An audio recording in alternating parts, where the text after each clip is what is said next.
The rain fell incessantly outside, and the sound of the drops hitting the roof of the small house seemed to be an echo of my inner worries. I sat at the table surrounded by unpaid bills, each one a cruel reminder of the reality I tried to ignore.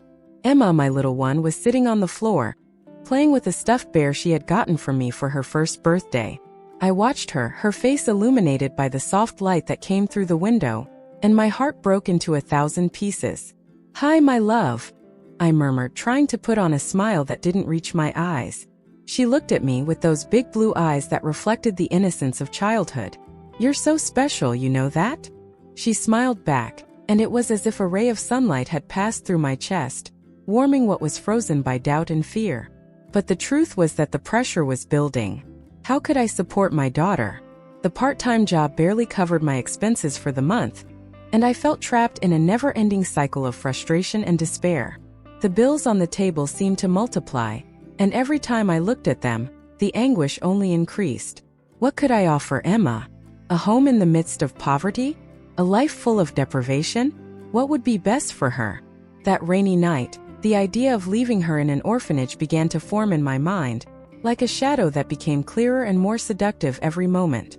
But I knew it was a difficult decision, one of the most painful a mother could make.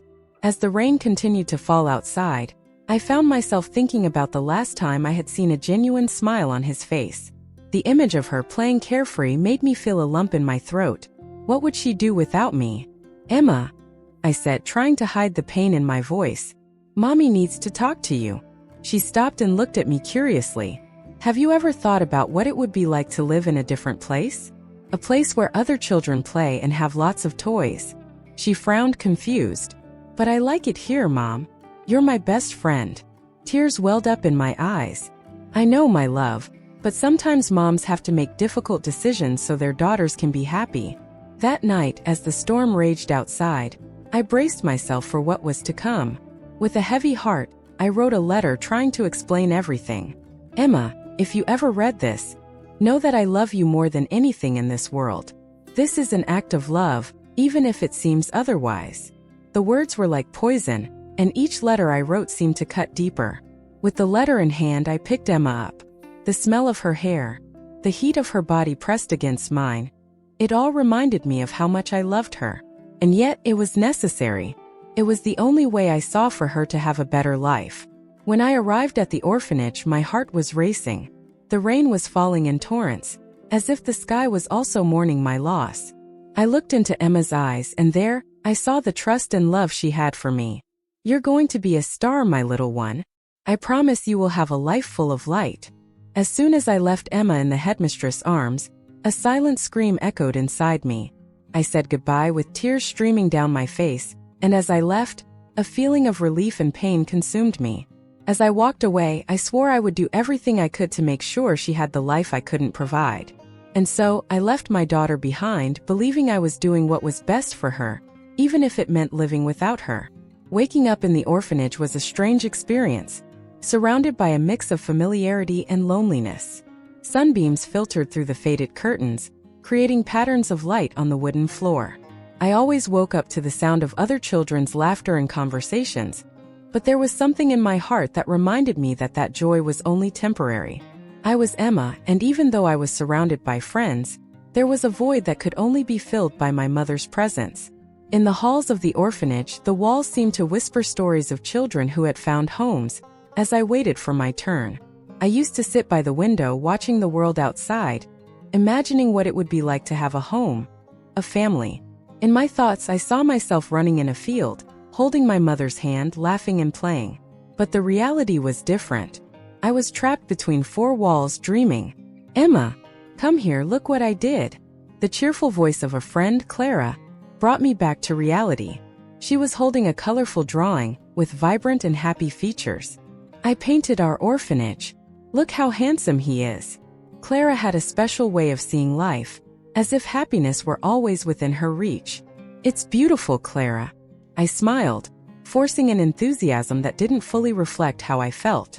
"You should show it to the director. Who knows, maybe she'll let us do an exhibition." "Good idea," she replied, her eyes shining. But inside I knew this was just a dream. Exhibitions were for children who had already been adopted or had a certain future. I felt like a shadow, invisible and forgotten. Time passed, and as always, rumors about new families reached us. It was like a wave of hope crashing against the rocks of reality. One day, the director entered the room with a wide smile. "We have a new family interested in adopting children," she announced, and immediately, the children began to stir, their eyes full of expectation. "They want to meet you." I looked at the faces around me, the eager smiles, but my heart sank. I wasn't a priority. I knew that most children, with their vibrant personalities and charming stories, had a better chance of being chosen. When the family arrived, I watched everything from a distance, my chest tight. They approached a group of girls, choosing them lovingly. One by one, they shed their insecurities, embracing their new parents with radiant smiles. But I remained there, a silent spectator of yet another moment that didn't belong to me. "Emma, come," Clara called, pulling me close. "Let's talk to them." I hesitated, but her joy was contagious. Following her, my heart skipped a beat. But when the family walked away, taking Clara with them, a silent scream echoed inside me. I was alone again. Weeks passed and I sank into my thoughts. In search of a way to deal with pain and loneliness, I found an ally in art. The orphanage's activity room became my refuge. Paints and brushes were my companions, and I lost myself in each brushstroke. The colors I chose were a reflection of what I felt. Deep blues of sadness, bright yellows of hope. "Hey Emma, what are you painting?" The director entered the room and her eyes lit up when she saw my screen. It's a dream," I replied shyly. "A house with a garden and a mother who loves me. It's beautiful." She smiled, but her gaze carried a sadness that I couldn't understand. At that moment, I realized that art was not just a way to express my pain, but also a path to healing. I wanted my mother to see this, to know that even far away, I carried her in every trace. The nights were the hardest. While the other children slept, I lost myself in thoughts of what could have been. The silence in the orphanage was piercing, and in the midst of the darkness, the longing for my mother became almost palpable. The desire to find her one day drove me, and I knew I couldn't give up. "One day I'll find out where you are, Mom," I whispered to myself, determination building inside me. "One day I will find you." I had just graduated in arts, and as I looked at my diploma, a mix of pride and anxiety invaded me. What I really wanted was not just to create beautiful paintings, but to find the answers I had been searching for years. My mother's absence consumed me, and after 2 decades of unanswered questions, I decided it was time to confront the past. The idea of looking for Sarah, the woman who abandoned me, terrified me and at the same time filled me with hope. I remembered all the nights I dreamed about her, imagining her face, her voice, the warmth of her embrace. The orphanage has always been a place of love and pain, and even surrounded by friends, the emptiness of maternal absence never erased. With the courage I had developed over the years, I picked up my cell phone and looked for information about Sarah. With each click, the expectation grew, as did the fear of what I might find. Finally, I found a clue. A small store in a nearby town where Sarah worked as a clerk. My heart raced. With a mix of fear and determination, I decided that I would go there. The trip was full of thoughts and memories. Each kilometer covered brought me closer to the woman I so longed to meet, but also feared. What would I say? How would you confront her? The questions multiplied in my mind. When I reached the store, a small wooden building with a worn sign, I took a deep breath. The smell of fresh coffee and old paper filled my nostrils and, for a moment, I felt transported to another place.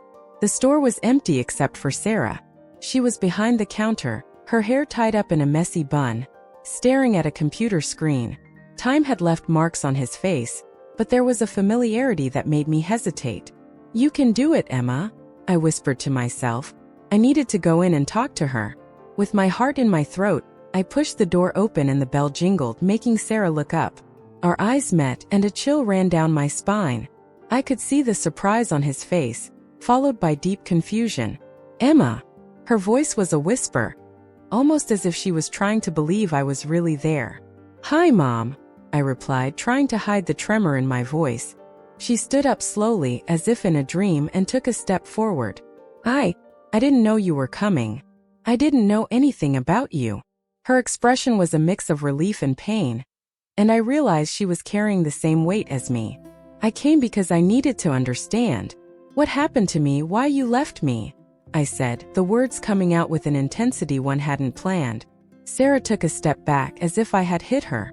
Emma, I can't explain everything right now. It was an impossible choice. I was so lost. Lost? You left me in an orphanage, Mom. Don't you realize how much that hurt me? Anger and sadness mixed in my chest, and I was about to burst into tears. She closed her eyes for a moment, as if bracing herself for the approaching storm. I know it was selfish. I just wanted you to have a better life, away from the pain I was experiencing. But I wanted you, Mom.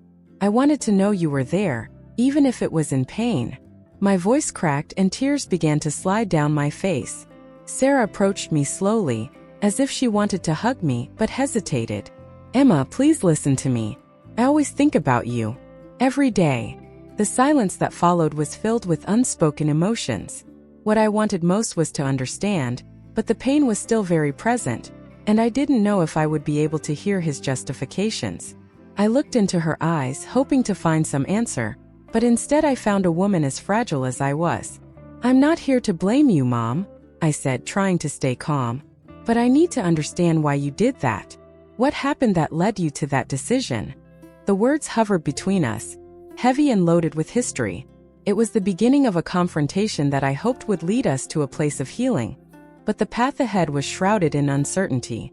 My heart beat wildly as I approached the door that I had pictured in my imagination for so long. The house had a familiar yet strange feel, as if I were about to enter a world that was no longer mine. My hands shook as I raised my hand to knock. What would I say? How would my mother react when she saw me? A mixture of anxiety and expectation consumed me, and every beat of my heart seemed to echo in my ears. When I finally knocked on the door, the sound reverberated like thunder in my mind. I waited, my breath caught in my throat. Time seemed stretched out, each second an eternity, and then the door opened. Sarah was in front of me, her eyes widening in immediate recognition. Silence stretched between us, an abyss of unspoken emotions. She looked older, her face lined with worry and regret, but there was something undeniable. I was looking at the woman who gave me life. Emma. Her voice was a whisper, as if saying my name would break the fragility of the moment. Mom. My voice came out almost as a whisper too, carrying the weight of 2 decades of pain and longing. What should have been a joyful encounter was, in fact, a minefield of conflicting feelings.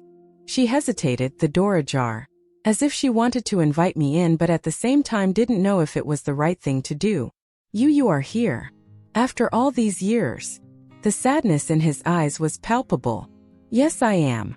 I took a deep breath, trying to gather my courage. I came to find you, Mother.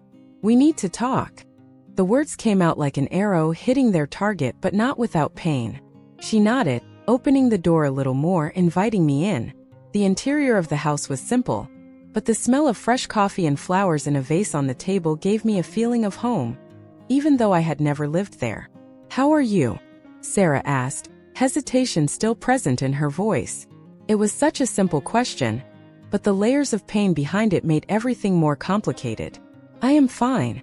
I graduated in arts. I spent many years in an orphanage, Mom.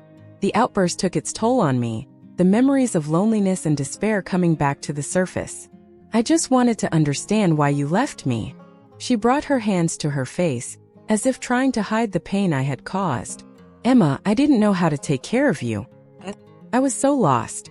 There was no money, there was no support. I thought you would have a better life.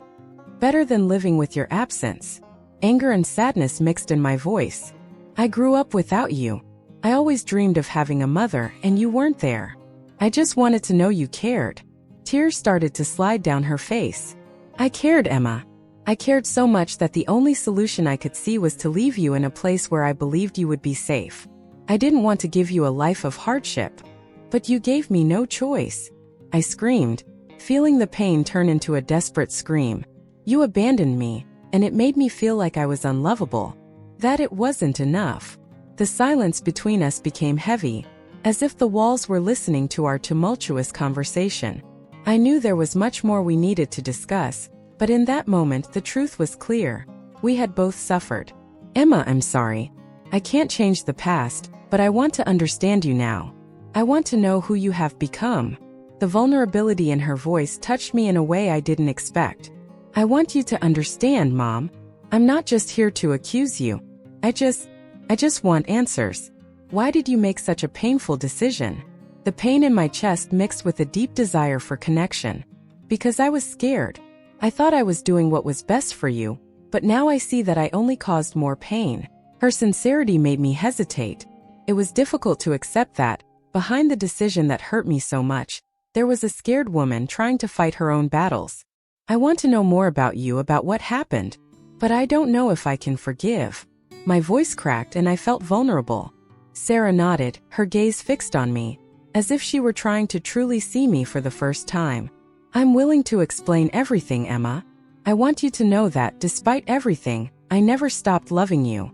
And in that moment I realized that the answers I was looking for wouldn't be easy, but maybe, just maybe, there was a path to reconciliation. I was paralyzed, standing in the dark, unassuming living room of my mother's house, as the weight of 2 decades of pain and abandonment hung between us. Sarah, teary-eyed, tried to find the right words, but I didn't want to hear it. The house, with its peeling walls and worn furniture, seemed to reflect the lives we had both led. She broke the silence first, her voice shaking. Emma, I didn't know what to do. I was so lost. Lost, I replied, disbelief dripping through my words. You left me. How can you call this being lost? Haven't you thought about me, how I would be without you? I thought about you every day. Every minute I spent away from you was torment, she said, her voice breaking, but I wasn't willing to give in. The pain I carried was very deep, very recent. If you really thought about me, you would have fought to stay. You didn't do that. You abandoned me. Anger boiled inside me, and I felt my heart beating with an intensity that almost made me want to scream. She took a deep breath, as if trying to compose herself. Emma, the truth is that I couldn't take care of you.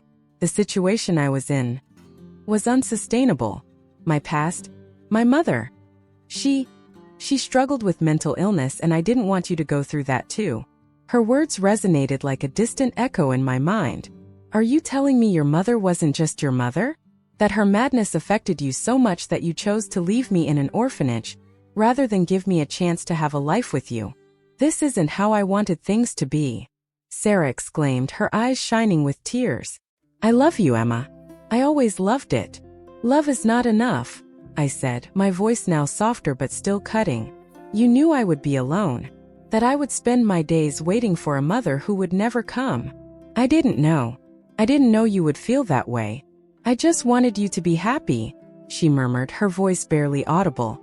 Guilt and pain intertwined in her gaze, and for an instant, I saw the woman who had lost herself in her own choices. Do you think leaving me was the best choice? That it made me happy? I asked, my heart heavy. I spent so many years wondering why you didn't want me. Because I wasn't enough. Emma, you are enough. You always were. I had no choice, I was at such a low point. I thought I was doing what was best for you, Sarah said, her voice breaking. I wanted you to have a life I couldn't give you. And you think leaving me was the solution? You weren't worried about giving me a better life, you were only worried about yourself, I said, the venom of my words pouring into every syllable. She closed her eyes for a moment, as if trying to block out the pain I was inflicting. I know I can't change what I did, but I want you to know that I never stopped thinking about you. I kept all your photos, all the letters you never received. That hit me like a punch in the stomach. Did you keep photos? Cards? And that's supposed to make me feel better.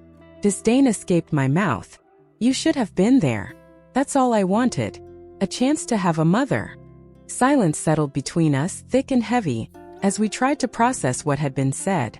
I realized that the anger I carried was a way of protecting myself from the pain that was still very real. Sarah and I were prisoners of our past, but there was a thin thread of hope that was beginning to form between us. Emma, I don't expect you to forgive me, but I want to try. I want to understand you and you understand me, Sarah spoke, her voice now firmer. I took a deep breath, feeling a rush of conflicting emotions. Maybe this is a start, I murmured, still hesitant. but feeling like dialogue could take us to a place where the pain became a little more bearable. The silence in the room was palpable, filled with emotions that had yet to be spoken. My heart was pounding in my chest, and the words I had rehearsed in my mind seemed to dissipate when I finally faced my mother. Her expression was a mix of pain and regret, but this wasn't the time to let that get carried away. I needed answers, and I was willing to fight for them. "You can't just show up in my life and expect everything to be okay, Sarah," I said, frustration brimming in my voice. "Years passed, and I just wanted to understand what happened. What made you leave me?" Sarah looked away, as if the weight of her memories were unbearable. "Emma, I thought I was doing what was best for you. I couldn't take care of you. Orphanage was an option. I thought you would have a better life." "Better? Do you think this is a better life? Growing up without a mother? Without knowing what it's like to be loved?" Tears streamed down my face, mixing with the anger and pain I had bottled up for so long. "I didn't want to be a statistic, Sarah. I wanted my mother." "I was a scared girl," she replied, her voice shaking. "I did not know what to do. When you were born, the pressure was unbearable.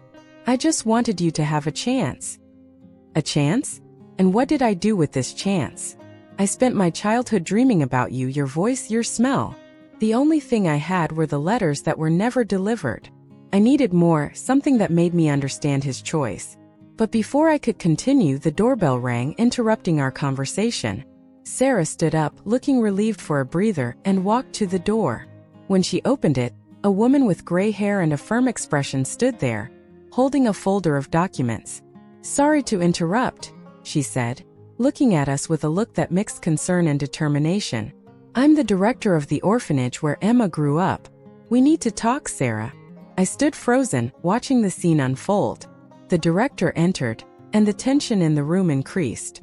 "Sarah, I didn't know you'd met Emma," she began, but soon realized the mood wasn't the best. "But we need to be direct. The situation is critical." "Criticism? What are you talking about?" Sarah questioned, her expression of concern intensifying. "I received alarming news about your financial situation. You're about to lose your house, and I don't know how you're going to support yourself," the director replied, her voice firm. "Emma could be the key to solving this. She's a talented artist, and together you could open an art gallery. This could change everything." A wave of disbelief hit me. "An art gallery? Are you serious?" I had never thought about using my passion for something so great. "Do you really think this could work?" "Yes, Emma. You have a talent that should not be wasted. And Sarah, you need help. You don't have to face this alone," the director insisted, looking at us with hope. Sarah looked at me, her eyes filled with a mixture of fear and expectation. I don't know if I can do it. The past haunts me. What if I fail again?" "We don't know until we try," I said, determination rising within me. "We can do this together, Sarah. We cannot let fear stop us from fighting for a better future." The silence that followed was filled with possibilities. Sarah finally nodded, the decision taking shape in her eyes. "You're right, Emma. We need to unite. We can heal our wounds and build something new. A future that is not marked by abandonment, but rather by resilience and love." And in that moment, between the shadows of the past and the light of a new beginning, I felt that we were finally taking the first step towards rebuilding what had been lost. It was time to rewrite our story, no longer as separate mother and daughter, but as partners, ready to face the world together.